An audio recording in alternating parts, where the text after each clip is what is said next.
Hello and welcome to the final whistle with me, Daniel Waterson, looking back at Saturday's 2-1 win over Celtic at Easter Road. Coming up in this episode, James and myself discuss the match. We have post-match reaction from Neil Lennon, Martin Boyle and Steven Whittaker. But first, let's remind ourselves of the action with Hibs TV's Cliff Pike and Keith Reid. Gordon chips out down that far side for Jack Henry. He did well won by Lewis Stevenson. Canberry has Stevenson outside him. Needs a decent ball. Stevenson. Goal! Jamie McLaren! Gives Hibernian the lead. 24 minutes on the clock. Great work by Lewis Stevenson to win that first ball, Keith. Got back into his path by Canberry. Lewis looked up, he saw Jamie McLaren all on his own at the back post. All he had to do was touch it. It's in the back of the net. And after 24 minutes, it's Hibs 1, Celtic 0. Great, it's all down to determination of Lewis Stevenson there to win the ball. Full Canberra involved. Lewis Stevenson with a wonderful cross, and there was McLaren to knock the ball past Craig Gordon. Nothing he could do about that. Hibs 1, Celtic 0. Whittaker stabs that one forward for McGeoch. Boyle's taken off outside him. Played forward now for Boyle. Hikes it up the touchline into the path of Canberra. He gets there ahead of Boyata. What can he do now, Canberra? It's a great ball, and Slivka! The kid to Slivka knocks the ball into the net! And Hibs lead by 2 goals to 0! Wonderful work between Boyle and Canberra there! And the kid to Slivka stoops at the near post! And Hibernian have a 2-goal lead! Hibs 2, Celtic 0! Brilliant stuff! Perfect kid to Slivka. And again, full Canberra involved in that goal as it was in the first goal. Good determination from Martin Ball. Great ball across. And it was McIntyre Sleeper to nod it past Craig Gordon. Hibs 2, Celtic 0. McGregor though picks up for Celtic. Plays it forward in the direction of Sinclair. Edouard's got a lucky break on the ball. He's put it in the back of the net. And with 4 minutes left, Celtic have a goal back. Right, James, I'd imagine this is going to be about half an hour, 45 minutes of just gushing praise. So let's just begin where we intend to go. Hibs have dominated Celtic. 2-1 probably flatters them. In fact, it does flatter them, and just an incredible display and a well-earned win. We sat here after the Aberdeen game. We won 2-0 here and said that was probably our best 90 minutes of the season. That just blew that into the water. I mean, that was just fantastic to keep that level of performance up for the entire game. Alright, Celtic get one through really sort of a lucky kind of ricochet where Edouard goes on and scores right at the end, but I mean, just absolutely, I mean, don't think it's really struggling to find anything negative to say about it, to be honest. It's just a brilliant performance. It's probably the story of our season that we come off a huge win.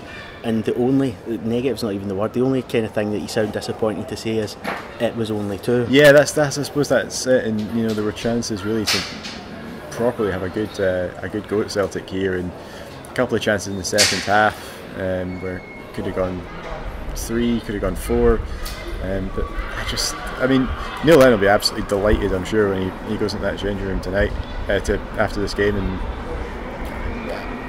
again, I'm struggling really to find, like I say, some kind of point where you think, well, we could have improved that. I don't think we could have. It was almost a complete performance there. Yeah, so let's get into the nuts and bolts of it. 2 changes for Hibs. Whittaker and Swanson are in for Scott Allen, who was ineligible, Darren McGregor, who was injured. I think probably most people would have been surprised to see Danny Swanson's name in the starting 11. I thought Slivka or Barker, if he was fit for 90 minutes, would have been the man in. But it made sense, consequently, as the game unravelled. It did. I think, beyond a shadow of a doubt, it's Danny Swanson's best performance on a Hibs shirt. I think so. Obviously, going into the game, we know Scott Allen's not going to be able to play, so we have to kind of make adjustments for that. Danny Swanson is, like for like replacement in theory. It's kind of his position. The change at the back with Darren McGregor going out is obviously, it's never good to see Darren out of the team. I always think we look better with Darren in the team. But fair play to Steven Whittaker, up against some very good players today. He looked, mainly sort of very comfortable. There was a couple of times, a couple of kind of misplaced passes, and a few times he maybe should have stepped out and put a tackle in. But no, I don't think he'll have anything to be disappointed about today. I thought he was very good. I think it sums up the importance of a player like Whittaker, that's possibly the 4th position he's played for us this season. I think when we seen the lineup, we were expecting Hibs to change shape and go 4-4-2. It looked like Whittaker would play right back with Swanson and Boyle taking up the positions on the wings. But quite rightly, Hibs just stuck with that 3-5-2 that served them so well this season, or certainly since January. And it almost paid dividends within the opening 90 seconds. Dylan McGeer plays in the first of many outstanding passes and moments from Dylan McGeer. He plays in Flo Canberry. Great save from Craig Gordon, but Hibs set their intentions out as early as that. Yeah, I mean, I think everybody's aware of the expectations and the permutations from this game coming into it. To touch on it, whether Celtic want to win the title against Rangers or not, it's kind of immaterial because they still have to come in and play 90 minutes here first. I mean, if they could have set their stall out by just putting out their reserve team, by putting out a second string 11, but they didn't. They put out a full strength side, or as close to a full strength side as they could. The thing is as well, it's something that fans can conspire all you want. And it's professionals. Exactly. I mean, it's their job to win football matches, and in theory they should be going on the pitch to win football matches. And I don't think anybody can look at that game today and say Celtic didn't try, because Celtic did try, but we were the better side. We deserved to win. And you're absolutely right. I mean, that was clear from the first minute of the game almost. We were just we didn't at any point look like we were scared. There was no shrinking violets in that team at all. Everybody was right up for it. I mean, absolutely packed stadium, beautiful day. One set of fans who arrived for a party and one set of fans who arrived. I mean, it's incredible to be a Hibs fan and say we're arriving here in expectation to go and give Celtic a good game and to go and take something from the game, and we did today. I mean, it was just. I think it's kind of, there will be sort of people who look at this through the prism of Celtic and Rangers, but looking at this through for Hibs tinted specs, it's a fantastic performance from us, and fully deserved 3 points. Yeah, I said to you at Hibs TV on half time that this would have been nerve-wracking the day for all of us. We were all biting our nails towards the end, but cast your mind back at any point bar May 21st 2016 in the last 8 years, this is what being a Hibs fan's all about. Games like this, it was nerve-wracking, but what a performance, and what an end to the season that we're setting ourselves up for. Oh, absolutely. I mean, we've used this phrase ad nauseum almost, where it's always better to be in this than outside it, and it absolutely is. It is going to be nerve-wracking. It is going to be full of nail-biting finishes. It's going to be full of frustrating moments, but then there's going to be days like today where you can walk out the stadium after this into glorious sunshine and just be delighted and to be a Hibs fan. You're absolutely right. I mean, this is what it is all about, and it makes you excited for the last 4 games of the season we've got left. 4 games of the season we've got left. Which I can't remember the last time I was excited for the last 4 games of the season.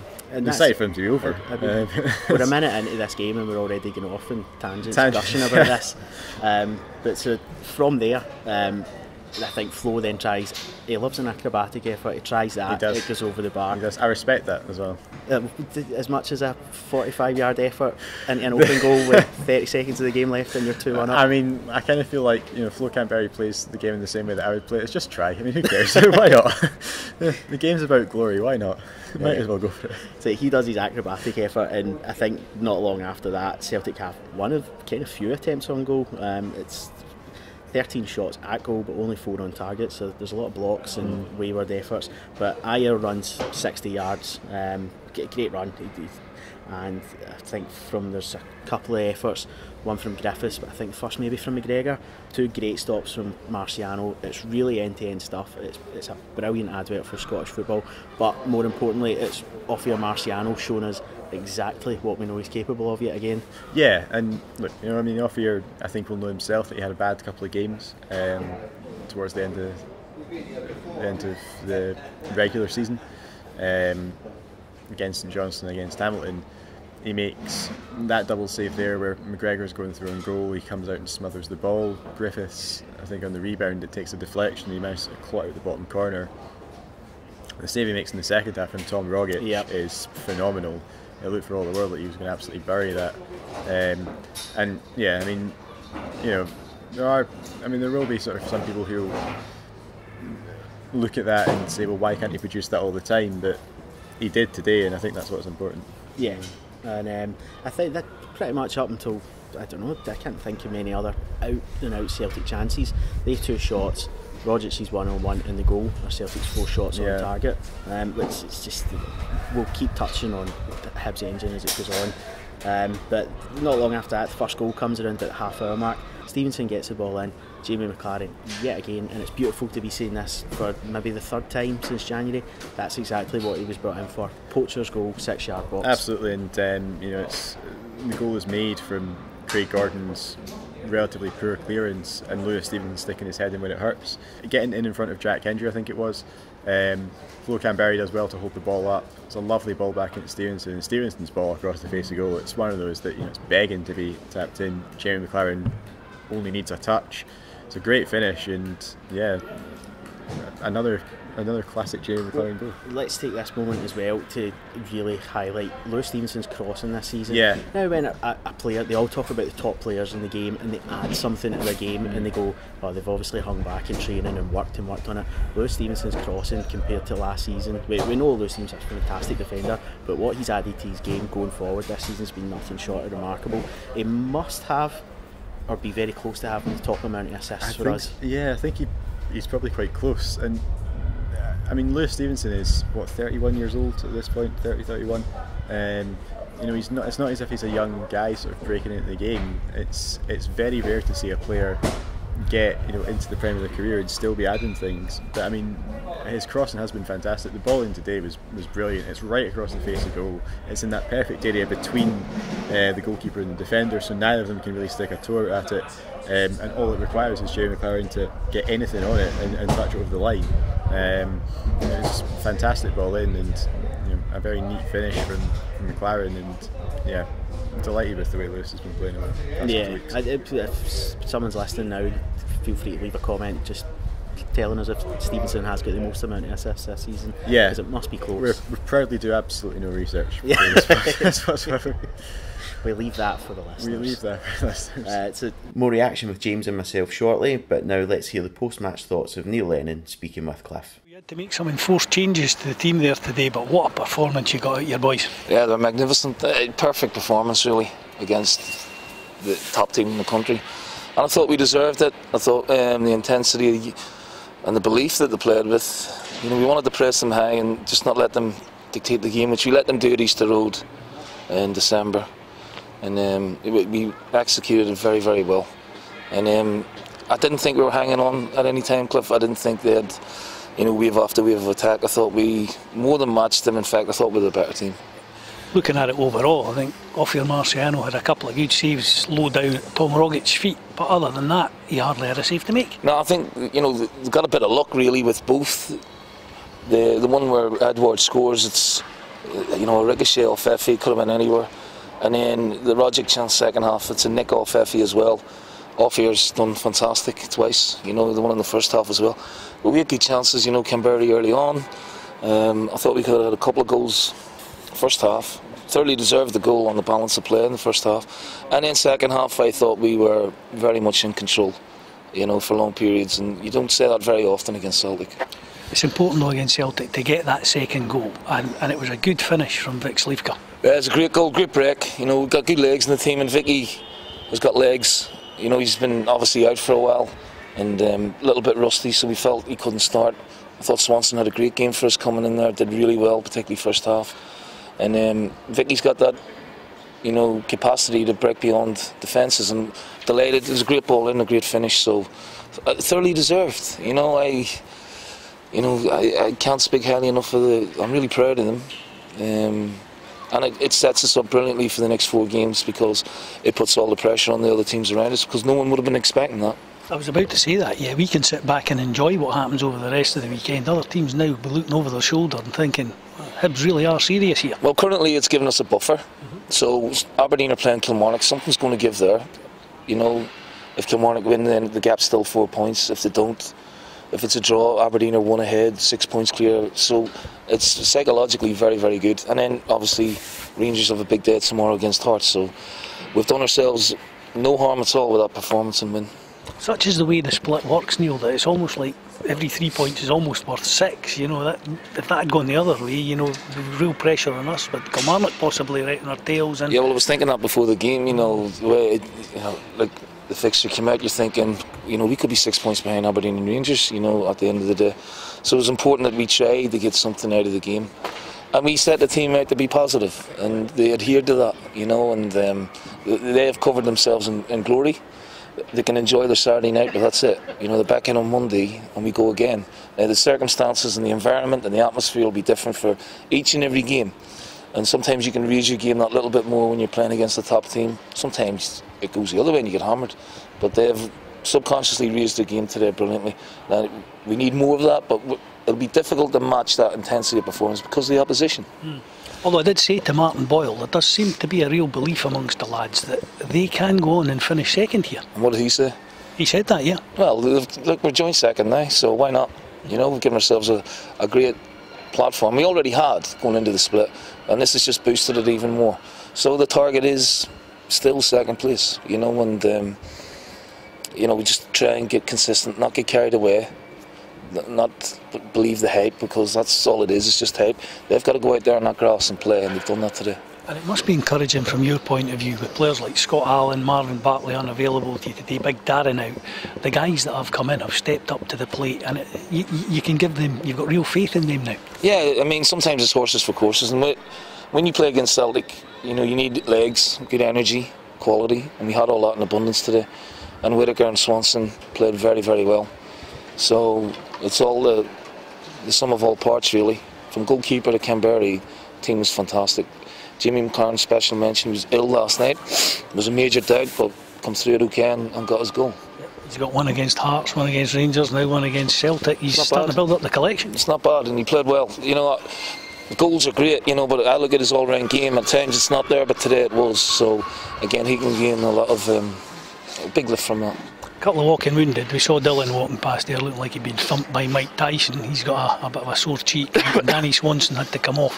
What's the early prognosis on I think him? Danny's is just, he got a stud in the knee, you know, and there was quite a hefty challenge, which was a fair challenge, but he just got caught late on the hand and knee. But I think he should be all right. Dylan, we've got to worry, because he may have a fracture here in this bone just below the eye, so he's off for an X-ray, and we'll see what the prognosis is.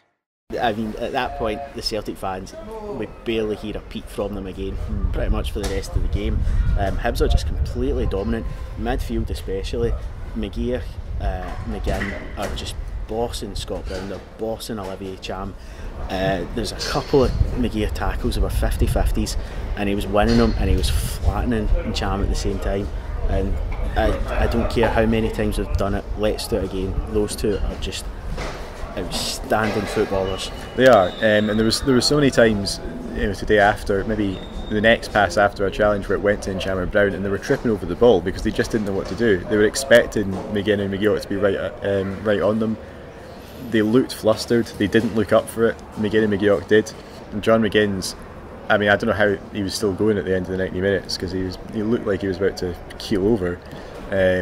The same with Dylan McGeoch as well. I mean, McGeoch actually goes down at one. McGinn did as well, but McGeoch actually goes down at one point with it looked like a head knock, but I must admit I didn't actually see the challenge. Gets back up, and I think there was two moments in the second half, fairly early in the second half, where we've kind of went, that's it, McGeoch looks tired, it's time for him to come off, maybe Slipper's going to come on. He keeps going. And 2 minutes later he's away again. He's just covering every blade of grass on that pitch. It is that kind of thing where, so we've got 4 games this season to go. It might well be, I mean, we don't know, but it might well be 4 more chances to see those two play together in a Hibs jersey, and you want to make the most of that while you still can, because they are possibly up there with our best ever midfielders.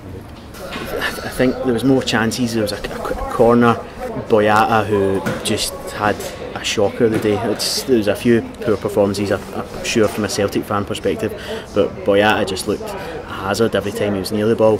He nearly scores an own goal. Craig Gordon with a good save to deny him, and then 40-minute mark, one of those McGear tackles we're talking about, lays out and Jam as he's about to burst forward. The cross is perfect, lands to Swanson at the back post, and that was the first of a few kind of half chances where just that final ball was right. We think he's trying to loop it to the back post or somebody to tap it in, but it drifts over. But that all came from McGeouch's engine. It did, and Danny Swanson doesn't strike me as a player whose heading ability is top quality, but yeah, I mean it all comes from Geoch kind of scrapping and winning the ball in the midfield, and I mean that was kind of true for the entire team today. You know, right the way through the team, everybody had to fight for it. Everybody had to sort of force the issue at times, and force Celtic into making mistakes. I mean, you said, you know, Boyata was very poor today. He looks a player who's very low on confidence. He looks like a player who, again, like a few of the Celtic players, just was not at the races today. And you could kind of see that, which, you know, every single ball that was going in behind, it's Boyata that's aimed at, and it's Boyata that Canberry's running at. The chance for Swanson when it comes over, it's probably sort of slightly too high for him to try and take on his chest. It's one of those where you maybe say if he takes a step back, can he then kind of fire it across goal? Surely doesn't realise how much time yeah, he's got exactly. as well. It's one of those where, you know, you're expecting somebody to come in behind and challenge him, but I mean, it was a good performance from Danny today, to be fair. I don't think he'll be too disappointed with it, but yeah, it's one of those where I think looking back now, he's probably made the right decision. It just hasn't quite come off. Yeah, well, you think that's a perfect moment to kick on from here. He was on for about an hour today, just run himself into the ground. He had Scott Brown on the deck twice, I think, in 50-50s tackles that Scott Brown usually relishes. He was getting beaten. There was a moment where he was charging down towards a Celtic goal, starting an attack, and then 30 seconds later, out of nowhere, he's defending in the corner flag at the Hibs end. He'll be really proud of that performance. I think Neil Lennon will be delighted with his performance, and it's something that he can really push on from. I think everybody's, you know, quite right in saying that he had a point to prove today. He's given his opportunity in what is, you know, one of our bigger games in the season. He had, you know, packed house. It's not the easiest game to come into. He's maybe not quite, you know, and he's had his issues on and off the field, which, you know, that's his business. He's not the easiest game to come into, but he did look good today. He looked like kind of the player that he was at St Johnstone for a couple of years, and he was that talismanic figure. At times, his match fitness probably isn't at the level that it needs to be at the moment, but you can see that there's definitely still a player in there, and I'm sure, you know, Neil Lennon will be absolutely delighted to be able to add, like, effectively another player into what is already an impressive squad, and another first team player into what is perfect time of season. The perfect time of the season as well. You know, if he starts to kind of show the form that we know he's capable of, then suddenly we have an option coming into the squad that we didn't have before, and a very good option at that. Yeah, so 2 more chances just to kind of round off the first half. And Cham had half a chance for Celtic that he blasted over the bar to the second tier, the famous dive. It says a lot about the Hibs performance in that first half. That I think that was their first attempt since the opening 5 or 6 minutes, and then right on half time, Hibs get a free kick out wide. Lewis Stevenson yet again with perfect delivery. Paul Hanlon, side note, brilliant to see him sign a new 4-year contract. Exactly the kind of player we need to tie down to show that we're really progressing as a club. But he'll be disappointed with his header, and it's a free header 6-7 yards out, and he puts it just wide. That sees it the first half, but Hibs should have been getting 2-0 up at that point. We should have. It was one of those that I'd love to see it back, because always from our angle you kind of you don't really get sort of depth that you might normally get, but it did. It looked like it was inches away from going into the bottom corner, and you know, Paul is a good aerial threat. We've seen that over the past couple of weeks. He got his goal against Partick Thistle. I think it was one of those where you kind of thought we probably needed that second goal at that stage. In the end, it doesn't matter, but it would have been nice to go in 2 up. Yeah, I think one more, because he'll get lost in the chat in the first half. In the second half is Martin Boyle to discuss his performance in that first half. Going forward, Tierney got a booking as early as I think the 5th minute for Boyle getting beyond him, but not just going forward, getting back. He caught Tierney a couple of times as he tried to kind of parade forward, and this is a player getting linked with big moves to Man United in the summer. He's going to be a fantastic talent for Scotland. And not for the first time this season, Martin Boyle had his number at both ends of the pitch. Yeah, and I mean, if Kieran Tierney's off to Man United for 10 million, then I mean, surely there's a bid coming in from Martin Boyle as well based on that performance. I mean, he was absolutely electric at times today. He never stopped running. His contribution for the second goal is fantastic.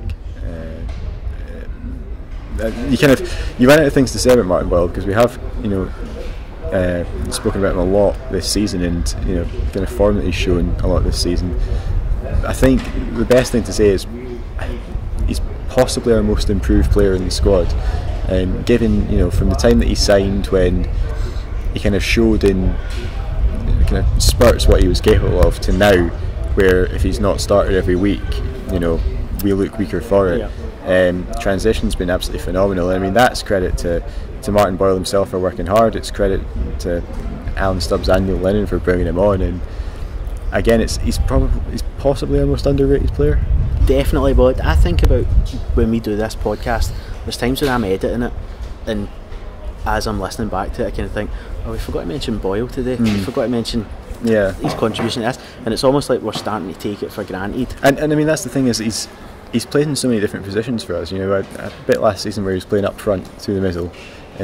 He's played right back at times. He had a brilliant game at sort of right wing back against Hearts here. I think it was like that first game where everybody thought, there might actually be a player here. Which, for a guy who I think naturally was a striker when he was in the lower leagues and was signed by Dundee as a striker, is quite something. He's come in and played right wing back over the past couple of weeks, but he's almost playing sort of two positions, so he's playing right wing back and winger. And he never really seems to tire. He just seems to keep going. Even right towards the end there, when he's charging down Craig Gordon's attempted clearance, and which somehow does not go in. And then 30 seconds later, he's charging down on the other side. Exactly. He's just non-stop today, and I mean, he deserves kind of all the plaudits that that we're giving him, and he deserves more than that. He's been absolutely fantastic for us this season. So the second half starts. One change for Celtic. Cham comes off. Possibly forced through injury, because he just kept getting put on his backside by our midfield so much. Tailbone or something. So Sinclair comes on. We've seen at the game in December the threat he can carry, but it says a lot about Hibs' performance that they're having to change it up. I think McGregor came into the middle, Sinclair went out wide, but it just carried on the way it left off. It's in the first couple of minutes of the second half. Swanson 50-50 with Scott Brown, about 25-30 yards from the Celtic goal. But Swanson puts Brown on the deck, charges forward with it, and his shot's comfortably saved by Gordon, but we've already talked about what a man possessed he was. Down at the other end, Marciano then brings out the stunning save. Rogic just threw one-on-one. Brilliant stuff. And one-on-ones seem to be his real speciality. It's when he's standing up facing an attacker, you've always got that kind of feeling that he's going to get a stop on it. That probably, when Rodgers got that chance, was the first kind of signs of fatigue, and the likes of Danny Swanson, we thought that McGee was maybe slowing down a little at that end. It was the first time since probably Hibs scored that the Celtic fans made any kind of noise, albeit it was still fairly muted. And then not long after that, Swanson's off injured, and bringing Brandon Barker on's quite a welcome sight, seeing him take to the pitch again. Yeah, absolutely. I mean, the Swanson chance, just to go back to that, everybody who's been on Scottish football Twitter over the past season has seen the multiple gifs of Scott Brown swaggering away from challenges and striding away like he's not been hurt at all. Danny Swanson outfought him. He completely outfought him, to the point where Brown actually looked like he was getting a bit sort of frantic. I mean, that was sort of true for a couple of times today, where he just he didn't look kind of up for it. Brown today put me in the mind of, do you remember the game here at Easter Road when Roy Keane played? Yeah. And he said after the game that he'd just been run over. I think I'm saying Scott Brown's about to immediately retire after the day, but Keane chucked it not long after and said that was the first time he'd felt like an old man was getting run ragged by Scott Brown. Yeah. And the likes of McGinn and Swanson put in the performance that I think every Scottish football club wants to see their team put in against a player like Scott Brown. Yeah, absolutely. I mean, Scott Brown's had a fantastic career, and he's clearly a fantastic player, but and the fact that he's getting his testimonial at the end of the season, I think that speaks volumes. He's almost kind of these. It seems like kind of the country's almost split over people that love Scott Brown and people that can't stand him. I think for people that love Scott Brown today, obviously, for them it might be slightly disappointing to see him getting sort of pushed off the ball and out-fought a few times, but in John McGinn and Dylan McGeoch, they're probably not looking too far for his eventual replacement, at least on the international stage. Brandon Barker coming back into the side is obviously fantastic. We've already said, Swanson starting to hit form at the right time of the season. Having Brandon Barker back is, it's using the old cliche, it's going to be like a new signing. There was a few times today where he got Celtic defence one-on-one and slaloming through them. I think it was the first thing he'd done when he came on, was when he just darted through the middle. He didn't even go. This maybe summed up Boyata's day. Yeah, he just Boyata fell over. Yeah, do you remember in one of the Austin Powers films when Austin Powers and one of the henchmen come up and he says, "Nah, come on, just go down. We know how this is going to end." That was sort of Boyata playing that role right there. He kind of went down like in stages as well. Like he sort of fell in like 3 parts. But yeah, I mean, Barker absolutely ripped him, and then he skins, I can't remember who it is, Hendry, but he ends up sort of dragging his shot wide. But you could see, he's obviously not back match fit yet, he's not back to 100%, but when he gets there, 4 games of the season to go, as an option to bring off the bench is fantastic to have him back. And fantastic to see him playing well when he came on. Yeah, and then not long after, we've just talked about Scott Brown, he gets booked. Not long after that, Barker chance to kind of sum up his day. Flo Canberry has a good effort from distance. It goes just past the post after me screaming at him to play in Brandon Barker, so apologies Flo for that. And then shortly after that, Vikinta Slivka comes on for Jamie McLaren. There's 18 minutes left, and it's not long after Slivka comes on, it's Martin Boyle does all the hard work, gives it to Canberry out wide. Canberry turns provider this time, and it's a really, really good glancing header from Slivka to put Hibs 2-0 up. I mean, again, to highlight the work that Martin Boyle does, I think the ball's, it looks like it's just about to go out of play, and he just has to sort of get something on it, but he absolutely hares past 2 Celtic defenders to actually get there. In the end, Canberry gets it. It's a brilliant ball over by Canberry, and Vikintas Slivka stooping to score the header. I did say I think he might be one of the first players to score against both Celtic and Rangers in his debut season, which I did say to Rick after the game, who then corrected me and pointed out that Jamie McLaren's also done it about half an hour before, or slightly longer than that before. So he doesn't quite have that record not yet, just in his debut season, yeah, his debut games. It shows how much I've been paying attention, but Jamie McLaren, record breaker, breaking your stats before you've even he's checked absolutely them up. Ruining what limited patter I have. But great header by Slivka. Again, it's brilliant to see him back in the team as well after a long period out injured. It was a very good header. It's right in the bottom corner. A difficult height to get your head on it as well. It's that sort of weird kind of. It's probably too high to stick the foot up at it, but it's kind of too low to head it. Yeah. And he actually sort of judges the cross really well, but. Yeah, brilliant goal, great work by Boyle, great cross by Canberry, and fantastic header by Slivka to finish it off. We're talking about Danny Swanson and how that's kind of like the perfect time of season for him to come back, new lease of life. Vikinta Slivka as well, we've not seen it maybe enough, but just because how does he get a game ahead of that midfield the way he's been playing this season? That's the thing, but I mean, I suppose in games like today, obviously that's not the substitution that gets made, but there are going to be games with 4 games to go and 4 tough games to go with the likes of McGinn and McGeoch going to be running into the ground, and they're going to need somebody to come on and just calm things down. Cool head. And he is such a cool head. It took him maybe 5 minutes to sort of maybe get the pace of the game. There's a couple of times the ball was sort of bouncing back off him, but once he actually got there, he's tracking back, he's making a lot of good interceptions, a lot of good tackles. He was very calm on the ball on a number of occasions. So yeah, brilliant to have him back, and hopefully kick on from here and show some of the form he showed earlier in the season. And now we can hear from Martin Boyle speaking after the match. Martin, I imagine the boys are absolutely delighted with both that performance and that result today. Yeah, absolutely delighted. It's a massive result for us, and where we want to be going this season.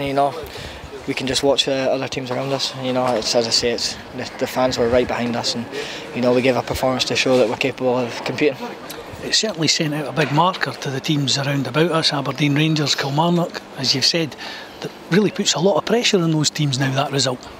Yeah, absolutely, and I mean we still have to play them as well, so as I say, I've said it many times before, we're not here we're here to compete in this league. We're not here just to show face. We really want to push ourselves as far as we can, and the manager has said that as soon as he came in. So yeah, hopefully we can continue. There certainly seems to be a real belief amongst the squad that we can finish in second place. Yeah, I mean the manager believes in us, and we believe in each other's ability, and we just need to keep pushing and taking it game by game, and as I say, if we can keep competing like we did today, then we don't need to fear anyone. And I know you've said yourself that the manager's shown a lot of faith in you. As a player, you look as though you're really enjoying your football out there at the moment. Yeah, I'm really happy to be playing on the pitch. I've been playing in numerous positions, but I'm happy to pull on the jersey and contribute any way I can. And I really feel like I am flourishing in this team at the moment, and hopefully I can continue. Nice to be involved in the second goal there. You chipped that ball forward. I thought you were going to chase that one down yourself, but you played it beautifully into Big Flo's path, and it was a lovely ball across for Big Vic to knock the ball in the back of the net. I was actually wanting it myself. Flo stole it off me, but Flo was brilliant today. He's hold up play and running the channels along with Jamie, and that's what he gives us, and he puts a beautiful ball in, and we've got midfield runners and Vicky that can get in there. His contribution when he came on was brilliant, as was Brandon. It's good to have him back. So yeah, it's almost got a fully fit squad and going into the remainder of the season, which is good. And it must be great for you as a wide player to have guys like Jamie and Flo in there that you can aim at. Yeah, absolutely. I mean, even if you scuff one across the front of the goal, Jamie's going to be in there.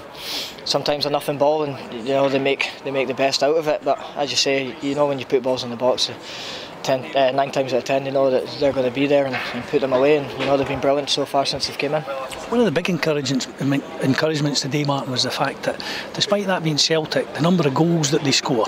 Ophir Marciano had, I think, 2 saves to make, which he did well. But other than that, we restricted their chances. Yeah, I thought we defended brilliant. They got down the sides of us a few times, but we managed that as a team, and we were communicating well. And as I say, it's not often you say Ophir has a quiet day against Celtic, but full credit to us and the way we played today. And it was brilliant. We mentioned Jamie McLaren, they're obviously an Australian. I'm going to ask you the question. We've heard the stories about you potentially becoming involved with the Australian national squad. Is that something that you'd be keen to do? Have you heard anything further about it? Yeah, I mean, I know the club have sent over inquiries and stuff, and it's not something I'm looking down the line. I just continue playing my football, and and if anything ever came of it, then maybe I'd weigh the option up. But as I say, it'd be a good honour. But as I say, I'm just concentrating on myself, and if it comes along, it comes along. I guess that's the way you've got to look at it. If you're doing the job here, then you've been mentioned as well potentially as being on the fringes of the Scotland squad. So if you keep doing the job here, you'll get noticed. Yeah, hopefully, but I've got to keep contributing my own here, and we're doing well at the moment, and I feel like I've still got a lot more to learn, and things I've been working hard in the training, my end product, and maybe score a lot more goals. I'm getting in there, but as I say, it's keep working hard, and hopefully I'll reap the benefits. And Hibs are 2-0 up at that point. Easter Road is just rocking. The atmosphere today was incredible from the home support. And you thought we were going to be comfortable. This is probably why I'll never be involved in football, is that in that second half when we're 1-0 up, when Hibs are going forward, I'm thinking to myself, more people need to go up and support. But then when we get caught in the counter, I'm going, why are we not back defending sitting this? It's why I'll never be a football manager other than on Football Manager. But you're selling yourself short. But we got our just rewards from keeping that attack in shape, because if we kind of sat in at 1-0, all it takes is one bounce, one deflection, and that's a huge credit to Neil Lennon for keeping that attacking set-up going. Yeah, I mean, to go back to sort of point about the atmosphere, to use that kind of old cliche, it's a great advert for Scottish football, this. I think anybody tuning in to really attacking teams, really good 90 minutes, full house, very loud. I imagine it's sort of brilliant to watch for the neutral. The temptation, I think, is, when you are holding a gate or holding a lead against one of the bigger sides or one of the better sides in the division, to drop off and sit deep. But I mean, that often kind of works against you, because as soon as you lose a goal in that situation, you basically kind of have nothing going forward. And I mean, credit to Neil Lennon, because it's a bold move to keep us that high up the pitch and keep us pressing that high up the pitch. There were times, even sort of in added time, where we had 4 or 5 players pushing Celtic. That wasn't funny at the time. Half now. Pushing Celtic up high up the pitch, almost not quite on the edge of their box, but within kind of shooting range of their goal. And you're thinking, why. But I mean, looking back at it now, it makes sense. You know, we're stopping Celtic. Celtic like to play out from the back. We're stopping them doing that. We're keeping them really sort of pushed in their own half. And yeah, I mean, it's good to see that in a way. I don't think it's going to work in every single game. Today it did. Neil got his tactics absolutely spot on, and he deserves credit for that. Yeah, and then there's, I think it's just before the board goes up for injury time. Disaster at the back for Celtic. There's no other way to put it. Boyle closes down Gordon's. We've already kind of touched on it. It just takes that horrible spin as it looks like it's about to bounce over the line. I think it's Ayer, might be Hendry, that Lustig style clears it off the line, and so I think with Edouard consequently scoring after, you're then getting flashbacks to December at that point. But it's kind of agony there, and then Celtic must go up the other end from there.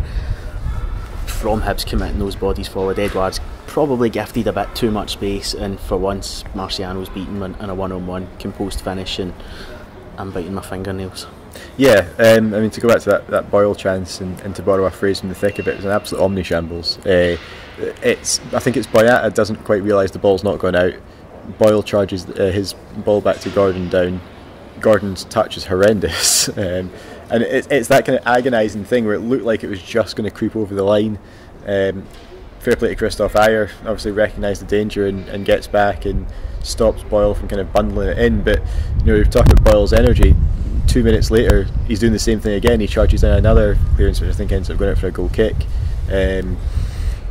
So again, it's highlighting Martin Boyle's performance today, who again I thought was fantastic. Edouard, I think everybody realises is a good player, a very good player. I mean, he's on the books at PSG, he's on loan at Celtic. He must have something about him. Talks about Scott Sinclair coming on, half time.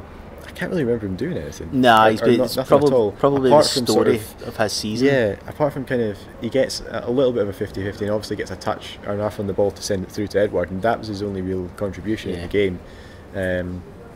At that point, I was thinking we should be 3 or 4 goals clear. Yeah, and you're thinking it's going to be a flip reversal of December. Yeah, I mean, it's at that stage you're thinking the world's going to end. You see the board going up for 5 minutes, and you think, there's absolutely no way that we're going to hold out. But I mean, there was some really heroic defending Celtic at points didn't create there. a chance. They didn't create a chance. Every time they got within shooting distance of the box, there was 3 or 4 Hibs players just throwing their bodies in the way.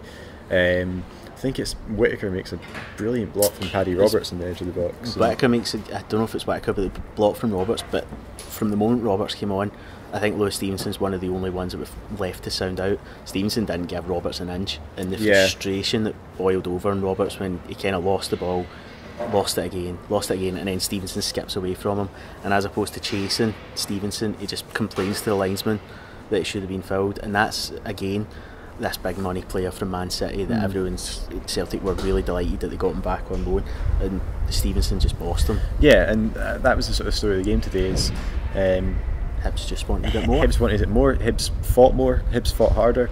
Every time there was a very slight lapse in at the back, and there wasn't many. There was another 2 Hibs players just throwing their bodies on the line in front of the ball. Every time in the very few occasions that somebody got beyond Stevenson and Boyle on the other side, there was somebody else there. There were players running that extra 5-10 yards. It was fantastic to see from our point of view, particularly sort of in added time, where it was just, I think we were kind of expecting a kind of siege. It didn't really happen. I mean, Celtic they got within shooting distance a few times, but there was just a green and white wall in between them and the goal. And again, it's credit to our resilience and credit to the mentality that Neil Lennon's brought to the club, and brought to and sort of imparted on the squad as well, who I'm sure will be delighted with their shift today. Yeah, and we've singled out every player now. What about the fans as well? But the noise to bring the team over the line as well. Yeah, the atmosphere was outstanding. Before the game, it was obvious the away end had turned up to party. They were expecting to walk off the pitch as champions today. But I think we very quickly turned that around. The fans this season have just been unbelievable. I can't really remember another season where it's been games have been as loud as this, the stadium's been as packed as this, that you can kind of, you're sort of almost proud to be a Hibs fan, and you're kind of proud to have that that image of the East Stand being absolutely full, and saying Sunshine and Leith at the end of the game in the sunshine in Leith. Yeah, I feel like I'll stick out like a sore thumb on the train back to Queen's this evening as well. But I'll probably need to stay for a pint in Edinburgh just to let the crowds. Oh, definitely, just to calm your nerves before the trip back. But. So we go on. That's Celtic now goes to the back of your mind. What are we at? We're at 3:20, so Kilmarnock are playing Aberdeen as we speak. Rangers play Hearts tomorrow. That today probably would have been the last thing Derek McInnes and Graham Murray would have wanted to see, given their weekends last weekend, was to then see Hibs beat Celtic. We are coming for them, and they will be bricking it. Well, I mean, that's the thing, is we've kind of put Rangers in particular in this kind of catch-22 now, because they almost have this choice of whether, I mean, like you say, we talked about kind of the expectations and the permutations of this weekend, and the absolutely brilliant plans of the governing body to push Celtic and Rangers back by a week, because obviously a decision that could prove very good, very good, and has worked to absolute perfection. I mean, it's a really odd game tomorrow, isn't it? Hearts and Rangers. I mean, like, what do you do in that situation? We need to be mature. We do need to be mature. A draw at Rugby Park, I probably wouldn't be too. No, I mean, we've leapt up ahead of Aberdeen on goal difference now, so we're into third. So the pressure's on Aberdeen, and we're on the same points. But do you want Kelly to win and then rely on ourselves to beat them next week here? I actually think Kelly might be a tougher game than this. Today, I mean, I keep saying it, they're like Leicester. They just don't go away. You kind of expect every week you go, this is it. Yeah. So I don't know. I think at the same time, Aberdeen have a really good record at Rugby Park, I think, recently. Obviously, they won't get penalties this time, but a draw would it's be odd. fine. It's kind of, it's like, it's brilliant to be in this, because it's brilliant to be sitting having this conversation at all, and saying that you actually have something to fight for at the end of the season. And you look at the league, there's now 3 teams in Scotland in second, third and fourth on 62 points, separated by goals. And for all you talk about how it's a one-team league, blah blah blah, there's 4 games left the Celtic season, and they're still not champions yet. They are still not champions yet. I think it seems highly unlikely that anybody's going to take it. We've frankly kept our challenge alive today with that win. We could still technically win the English, French, German. I think Barcelona can win La Liga this weekend. Yeah. So they could potentially all be wrapped up before this supposed one-man band. Yeah, exactly. And it must be one of the most exciting ends to a season I can remember. And the fact we're sort of sitting here with 4 games to go with all to play for is brilliant. And I'm actually looking forward to next week. And who would have ever thought me saying that about Hibs against Kilmarnock?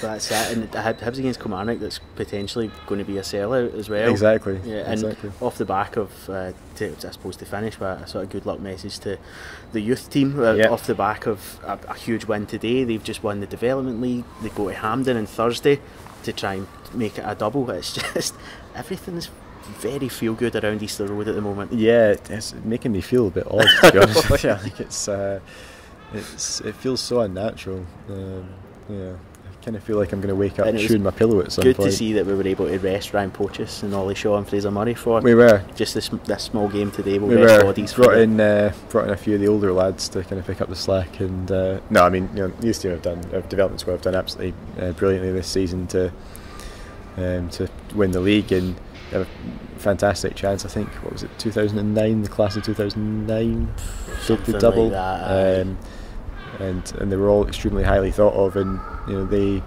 class of 2018 now have the chance to repeat that, and from the players from that squad that we've seen make an impression in the first team this year, it's been very impressive, and I think they stand a very good chance of doing it. And now here's Steven Whittaker sharing his thoughts on the game with Hibs TV. A fantastic result that sends down a real marker to the sides round about us in this top 6. Yeah, obviously splits fixture's been decided. Celtic up first, and it's one of the games that everyone wants to play in, and they came here to try and win the title on the day, and managed to stop them and take 3 points, so it's a great start going into the remaining 4 fixtures. We've had some good encounters against Celtic this season, been unlucky not to beat them so far this season, so maybe there was a wee bit of justice done with that one today. Yeah, we always press high against Celtic. We feel like we take the game to them. We have performed well against them, and I think a couple of the results have been 2-2, so we know we're more than capable of scoring against them. It was just a matter of trying to keep them out as well. But I thought everyone worked their socks off today. I thought we thoroughly deserved the result. Although it finished 2-1 in the end, I don't think that was really a fair reflection. Big off your Marciano. He made a couple of decent saves from Tom Rogic, but didn't really have an awful lot to do other than that. No, I mean, we know we're up against a quality side. They're going to maybe create the odd chance here or there, and that's when we call upon Ophir to make some saves, and he was there when needed. But we created a number of chances, and maybe could have, like you say, maybe made the scoreline a little bit more goals for us. But it wasn't to be 2-1, and we still take the 3 points. Doesn't matter how you get them, I guess. It's all about getting them. It is nice to see a team having a go at Celtic, though. It's something they're probably not used to. And when you do put them under pressure at the back, you will create chances against them. I think so. I think that's obviously the game plan that we've had against them. Almost try and match up. They like to dictate the play, control the pace of the game, but I felt like we don't allow them to do that. We try and get in faces and nick the ball high up at the park, and there's definitely gaps there to exploit. We saw you back in your sort of right back role today rather than the sort of midfield role you've been playing in recent weeks. Did you enjoy linking up with Martin Boyle down that side? Yeah, Martin was right wing back and I was just kind of inside him in the right side of a 3, which was a little bit new, but it's much like right back, just a little bit narrower. I enjoyed it, I enjoyed the challenge. Boys helped, we all helped each other. Martin covered me, Effie was fantastic again today, so it was really enjoyable game to play. And from our point of view, we can sit back now and watch what happens in the rest of the games this weekend. Big one again next week, they're all big now. Big one against Kilmarnock next week. Yeah, that's it. Obviously we've job done today. Another 40 goal, we can watch the results this afternoon, but we need the next 4 games needs to be performances like that, and I'm sure we'll be sitting nice at the end of the season. So that'll do us for this week's episode. Subscribe now to Radio Hibs through SoundCloud or iTunes to ensure you never miss a show, or if you're watching on YouTube, please feel free to leave a comment and get involved in the discussion. Extended highlights from Saturday are now available, and indeed from all this season's other matches, as well as a huge archive of other classic games all on Hibs TV. Next up for us is Kilmarnock at Easter Road on Saturday. Tickets are now available online and from the ticket office, and the match will be broadcast live on Hibs TV for all international subscribers. Until then, my thanks to James Delaney as always for joining me. Thank you for listening, and join us next time for all the aftermath from Kilmarnock.